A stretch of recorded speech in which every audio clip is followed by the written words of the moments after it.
Hey there, crew. Remote, whatever.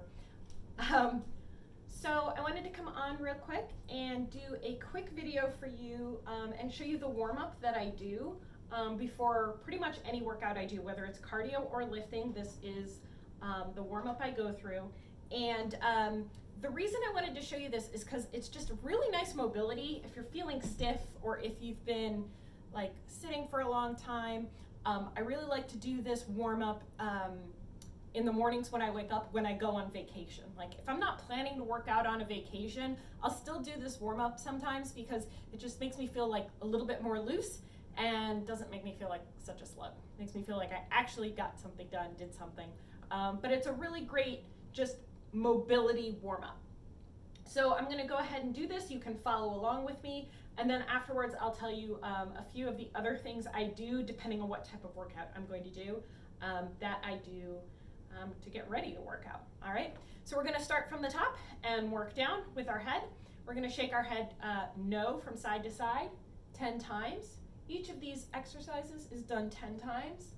You wanna try and get, almost look behind you, right?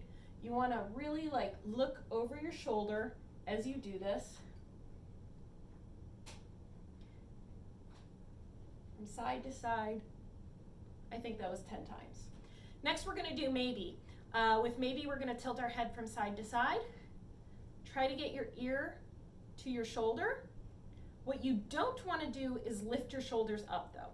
You wanna keep your shoulders down, just move your head from side to side. That's 5.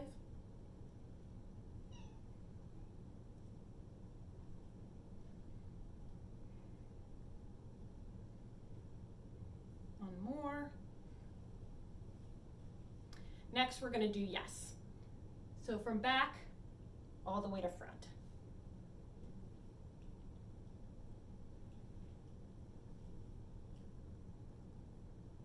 And when I do these, oftentimes, if I feel a good stretch in a spot, sometimes like I'll just sit there and kind of like move my head around a little bit or whatever body part I'm feeling the stretch in. Again, we're just loosening up. That's the whole purpose of this, is just loosen up. All right, done with the neck. Let's move on to the shoulders. So we're gonna do some shoulder circles. Roll your shoulders forward. With this one, we're gonna roll our shoulders forward, and then when we're done, we're gonna roll our shoulders back. I always like doing forward first and ending with back because this is craptastic posture, and having our shoulders down and back. So now that was 10. Now let's go backwards, whereas this is excellent posture, right? So I always like to end with the good posture. So always go forward first, and then do 10 rolling backwards. I'm doing this kind of slow right now, but sometimes like if I've got to get my workout in, I'll just whip through all of it pretty quickly. Next, we're gonna do arm circles. Now, if you've recently done a chest workout, you're really gonna feel this right here, and it's gonna hurt a lot, but it helps loosen it up. So that's another thing. The day after doing a chest workout, even if you're not working out, you wanna do these arm circles because it'll help loosen you up. Again, I like to go backwards first, just big arm circles.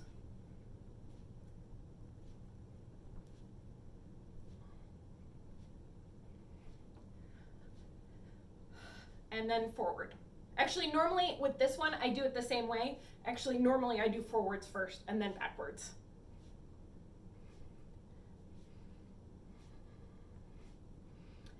Next, we're just gonna scissor our arms with our arms straight, keeping them at shoulder level, just forward and back.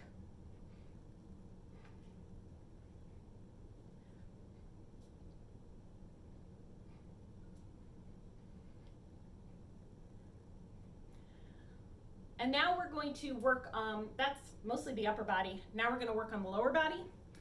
So you wanna stand with your feet a little bit more than hip width apart. You can put your hands on your hips or not. We're gonna do hip circles, 10 in each direction. This one looks a little weird. It's a little uncomfortable sometimes to do at the gym because everybody is staring at you like, what is this weird person doing? Do it anyway. Or do it at home, you know? Oh, I'm hearing a couple pops as I do this. That's 10 in one direction. So then go around the other direction. But again, this is one of those, it's just really good because we just don't move our hips around as much as we should. Just go ahead and circle them around.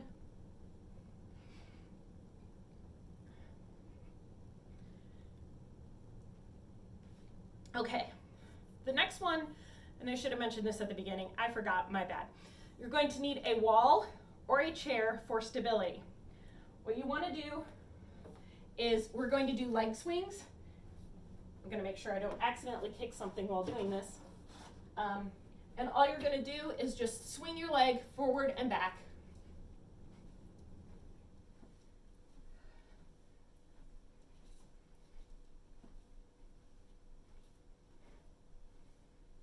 Now, before switching to the other leg, what you want to do, I'm going to do this facing the wall because it's easier to basically hold on to. You want to do leg swings to the side. So you're going to cross your leg in front of you, and this is why we need a wall for balance. You're going to swing your leg in front of you and then out to the side, okay? So we're going to do 10 of these.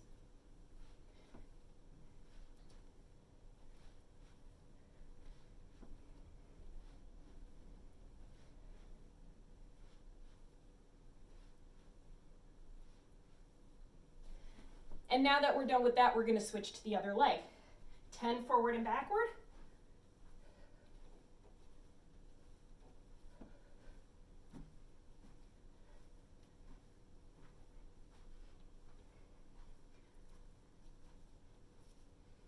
And again, this is just sort of to loosen up. And then we can do 10 to the side. The other thing too is, depending on what wall you're using, you can just kind of stand back from a wall and just move your leg in front of you.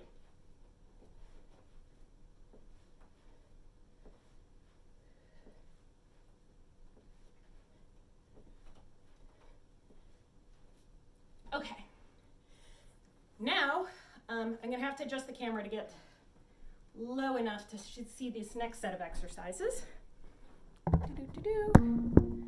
So totally professional.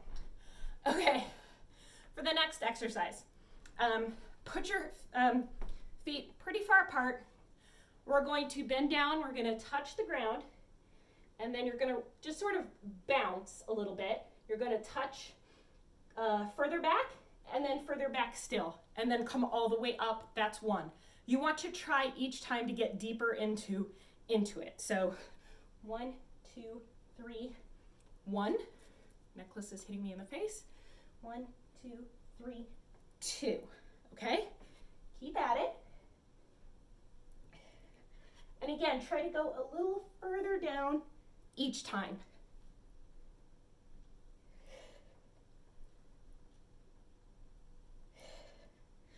A balance tip for you on this one. Kind of stay looking down with your chin tucked. That kind of keeps your core in what they call a hollow hold. If you let yourself arch back and lose that tightness in your core, you'll lose your balance and fall over. Speaking from experience on this one, 3 more.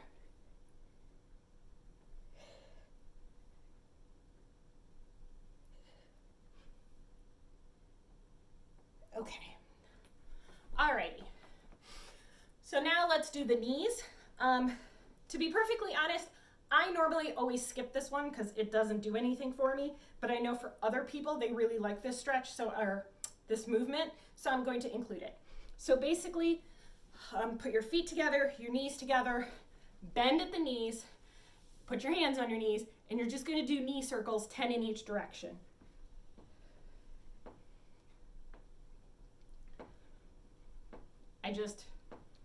I personally don't get anything out of this, so I always skip it. Probably not good for me. 10 in each direction.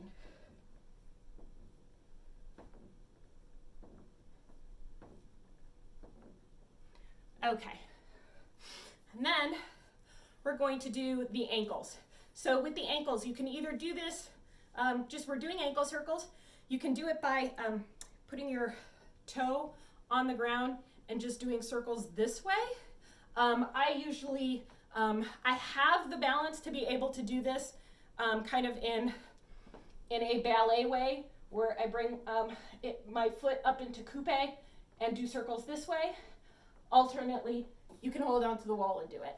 Okay, so however you want to do it, you can you can stick your foot out in front of you. However you want to do it, just do 10 circles.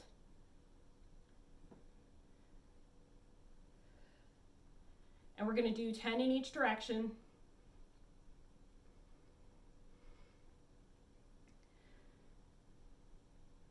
And then switch to the other foot. And again, if you need to, use something for balance.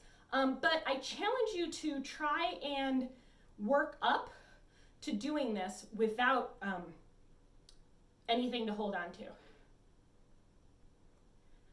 Because then it's good to work your balance. One thing that helps your balance is to look at a point that's not moving, right? And that's it. So come down so I'm actually in frame. So that's the warm-up. And it's more of a, maybe calling it a warm-up is a bit of a misnomer. It's more just a mobility exercise. It's just to sort of like loosen you up wherever you're tight. Again, if you have been doing certain types of exercise, like I said, if you've been doing chest day, if you've been doing bench press or fly, when you do the arm circles and you do the arm scissors, you're gonna feel that here. If you've been doing lower body, those hip circles, you're really gonna feel that there. But that's a good, like I said, it's a great way to loosen up. Depending on what my workout is after, like I said, I'll do this before a run. If I'm going running, I will do some hopping up and down on the balls of my feet, because for whatever reason, when I start running, within like the first 100 yards, like at the very, very beginning of a run, my ankles, like I'll take a couple steps and I'll just get this horrid shooting pain in my ankle if I don't really warm up my ankles. So those ankle circles are really important, and just sort of bouncing like fake jumping rope to sort of work out that kink, whatever that is in my ankle. If I am doing lower body exercises, then I will do glute activation exercises, because that's so important when you're doing squats and when you're doing deadlifts, to really make sure you're activating your glute muscles and not overloading your quads and your hamstrings, okay? So what that looks like for squats, I will do 5 squats, and then on the 5th one, I will hold at the bottom. So just do a couple squats. This is actually starting to get into the warm-up part. Get to the bottom, hold that squat. I'm nowhere near the bottom, but as I sit here longer and longer, I can get deeper into that squat and just hold it there for like 30 seconds or so, and do that. There are a number, as I said, there are a number of glute activation exercises I will do. And if I am not doing lunges in my workout that day, then oftentimes I will do lunges as an actual warm-up, okay? Because I'm a little out of breath right now because I've been sitting in a chair all day, and I've worked from home today, so I have very little movement up until now. But usually to actually get the blood flowing, right? The mobility part of the warm-up is great to sort of get your joints to wake up, as it were, but then you need to get the blood flowing and the muscles more engaged, and usually I will do lunges for that. I'll do 20 walking lunges, so it ends up being 10 lunges on each leg, so I'm not doing like a ton of anything. And that's that. If I'm going to do a cardio workout, I will do whatever exercise it is I'm doing, like at a slower pace for a little while beforehand. So if I'm going for a run, I'll walk for a little bit to warm up. At one point when I was running really long distances, I would just be like, yeah, that first mile, that's my warm up. I wouldn't even bother walking. I just like take off, start running. Because I'm like, I'm gonna be here for a while. We can just use the first mile as a warm up. if I'm going to be like rowing or Stairmaster or anything like that, you know, I'll usually just take it easy for the first, you know, couple minutes and then crank up the intensity for the actual, you know, actual part of the workout. And for weights, again, if I'm doing lower body exercises, I'll do glute activation exercises after this, so that I'm using the right parts of my muscles for the exercises. And other than that, that's it. So hopefully, like I said, this is a nice thing to do before a workout, and it's also nice to do just like first thing in the morning to just sort of wake you up, get those joints loosened up, and not feel so stiff after a long night of hopefully just sort of laying there. Hopefully you sleep well. All right, have a good one, crew. Love you lots. Talk to you later. Bye.